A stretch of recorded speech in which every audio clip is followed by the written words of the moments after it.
Lawmaker Edgar Erice asked the Supreme Court to cite COMELEC chairperson George Garcia in contempt. This is after Garcia responded to Erice's petition to the High Court to declare the contract between COMELEC and Miro Systems null and void. Garcia insisted that his statement had no intention to influence the court to get his side of this ongoing feud. We have with us former Caloocan 2nd District Representative Edgar Erice. Good morning, Congressman. Thank you very much for joining us. Good morning. Yes, Congressman, I'm sure you heard po yung response ni COMELEC Chairman George Garcia. Ano po ang sagot niyo po doon? Well, I already filed a motion to cite Chairman Garcia for contempt. So I think siguro sagutin niya lang sa Korte Suprema. Pero ang simple lang naman yung sinasabi ko, parang tinatakot niya yung Korte Suprema doon sa consequence nung magiging decision nito, kung laban sa kanila, sa COMELEC.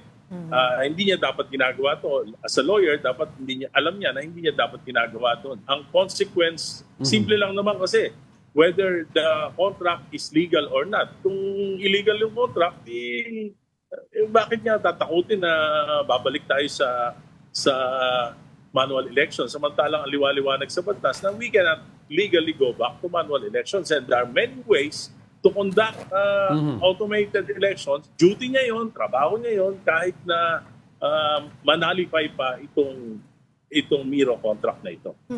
Going back po dito, former Congressman, dun po sa issue po nga nitong Bahamas Files, no? Ang sabi po ni COMELEC Chairman George Garcia, itong alleged bank accounts na po in the Bahamas Files are fake, sabi po niya. At and I quote, yesterday po kasi kausap ko po siya sa ibang programa, ang sabi po niya, laging sinasabi tulad kahapon, sabi galing daw sa Bahamas. Na-trace namin na galing sa Pilipinas, pinadala sa Bahamas, at mula sa Bahamas, pinadala sa Pilipinas. Your reaction on that? Wala po akong kinalaman dyan. Natanggap ko po yan sa bahay namin. Dinala ng FedEx. At may record naman po kung sino yung tumanggap. At yan po, hindi ko inilalabas. Kaya lang po nagsalita si Congressman Marcoleta. So nung nagsalita si Congressman Marcoleta, sabi ko, mabuti pa para maliwanag, padala ko yung sealed copy kay Chairman Garcia bilang COMELEC. Dapat siguro imbestigahan niya ito. COMELEC would be managing the election, our elections, who will choose our future leaders, di ba? So dapat yung COMELEC sa mga ganitong allegation parang Caesar's wife. They should be beyond reproach. Kaya nga pinadala ko sa kanya, sealed, wala akong sinasabi kung sino yung COMELEC official na yon. Ang sinasabi ko, imbestigahan niya. Pinadala ko rin sa Kongreso, pinadala ko rin sa Senado, pinadala ko rin sa Office of the President. Marami akong aligasyon at maraming red flags ang Miro contract na hindi pinapansin. Bulag, pipi, bingi ang Commission on Elections. Napakarami. Kaya ang hiling ko na lang, simple lang yan. I'm willing to face Chairman Garcia in any forum, whether in the courts or in the Senate or in the House. Mas maganda nga, imbestigahan ng Senate para under oath kami mismo at i-reveal ko lahat ng nalalaman ko. Actually, yan din po yung sinabi niya kahapon. Handa daw po siya lahat po ng mga nilabas niya at sinabi ay under oath. Kung kayo daw po ay handa na sabihin lahat po ng mga alegasyon ninyo under oath. Yes. Hinihintay ko yan. Kaya nga pinadala ko sa House, pinadala ko sa Senate para mag-oath ako. At doon ko sabihin. Kuminsan kasi napipigil yung mga yung mga sinasabi ko, hindi nakakalusot sa desk. Ano po also, Congressman, na yung claim niyo po na sabi ni Chairman Garcia that all of this daw that is happening against COMELEC and against him is all a demolition job daw? Kung may nagde-demolish sa reputasyon ng COMELEC, si Chairman Garcia.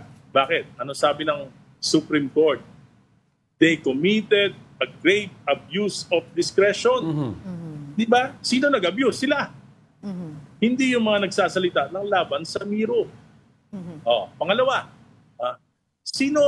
hanggang ngayon wala pang lumalabas na mukha ng Miro. Ang nangyayari, siya ang nagde-demonstrate. Eh, hindi naman siya technical. Nagkakamali-mali, nagkakasanga-sanga na nga yung bibig niya, nagkakaiba-iba yung kanyang mga sinasabi tungkol sa operasyon ng machine. Dapat dito, yung Miro nagpapaliwanag because they are the provider, di ba? Eh, anong nangyayari? Parang siya, he is no longer the face of Comelec. He is now the face of Miro. But the Supreme Court's decision po no regarding po dun sa nabanggit nyo kanina na the COMELEC has committed grave abuse doon sa pagpili nga po ng kontrata nito. Hindi po ba ang ibig sabihin din po nun nung sa ginawa nila yun null and void? Hindi naman daw po null and void yung Hindi pagkuha null sa and void yung Miro. kontrata. Kasi may operative back. Di ba? Yun ang sinasabi natin. May operative back. Tama naman ang desisyon ng Korte Suprema. Nag-agree ako na hindi dapat dahil agrabyado isang private company ay hindi na natin itutuloy yung kontrata ng gobyerno. Pero iba naman yung petition ko, yung certiorari petition ko sa Korte Suprema, ang sinasabi ko doon, they violated Section 7 and 12 of Republic Act 9369, the Automated Election Law, at hindi po pwedeng gumamit ng illegal na makina. Bakit illegal? Prototype. Isa lang naman ang tinatanong ko. Bakit hindi pwedeng gumamit ang intent of the law, hindi pwedeng gumamit ng prototype sapagkat magiging guinea pig ang eleksyon natin. Ang tanong ko lang, simple lang. Tanong nyo kay Commissioner Garcia, saan nagamit yung sistema na yan na pinapakita niya? Anong bansa? Pag nasabi niya kung anong bansa, tama yan, luluhod ako, hihingi ako ng patawad sa kanya. Nabanggit din po ni COMELEC Chairman Garcia na yun nga po yung may basehan daw po siya na falsified yung mga dokumento dito po sa Bahamas Files and he is ready to file cases against people behind this. Mag-file siya. Hindi naman galing sa akin yan. Binigay ko nga sa kanya in confidence. Nakasil pa. Wala naman ako sinasabi sa kanya. Nasabi ko nga, imbestigahan ko. Tinutulungan ko pa siya dahil nakita niya na. Siya naman yung nagladlad tong dokumento. Nakasil yun nung binigay ko sa kanya. Yun nga po yung tanong din na nakararami. When you and Congressman Marcoleta na nailabas nga po itong mga allegation wala akong nilalabas na dokumento. Opo, ibig sabihin wala daw akong pong nilalabas. pangalan. Only a sealed package. Opo. With a covering letter. So nagtatanong po nga po sila kasi wala naman daw po kayong sinabing pangalan pero siya ang mismo umamin. nagsabi ng kanyang pangalan. Iyan nga, kaya nga parang mas maganda, magharap kami sa Senado, sa Kongreso, anywhere, mag-oath kami, tapos sabihin namin yung nalalaman namin tungkol dito. You are also planning to file graft charges against other COMELEC officials. How do we make sure po na enough po yung evidence natin for this? I think I have enough evidence. And you are confident po na... Yes, I'm confident. Alam mo, ano ba motibo ko dito? Simple lang. Gusto ko lang yung malaman natin yung totoo. I've been in politics for the past 49 years. I've run in 12 elections, won 7, lost 5. And I think the best thing that ever happened to the Philippine elections is automation. Nabawasan ng dayaan, nabawasan ng patayan. Ngayon, bababuyin nila Bababuyin nila yung eleksyon natin dahil lang sa pera. Alright, so we've never spent 6 billion in any automated election. Now 18 billion. Right. Bukol na bukol ang mga Pilipino dito. Nagugutom ang marami, ang taas ng inflation, walang makain. Can we say also Pagkatapos nanakawin lang ng ganyan, pera na. Right. Before we let you go, can we also say po, Hello? or yes po, former congressman, can we also say po, or kasi a lot of people are asking also, are you and Congressman Marcoleta are working together in this case? No. Or coordinating? No. Actually, he's calling me. Ayoko sumagot kasi hindi ko naman alam kung saan galing yung kanyang documents. Alright. Okay. On that note po, maraming salamat po sa inyong oras. That was a former Caloocan 2nd District Representative Edgar Arice.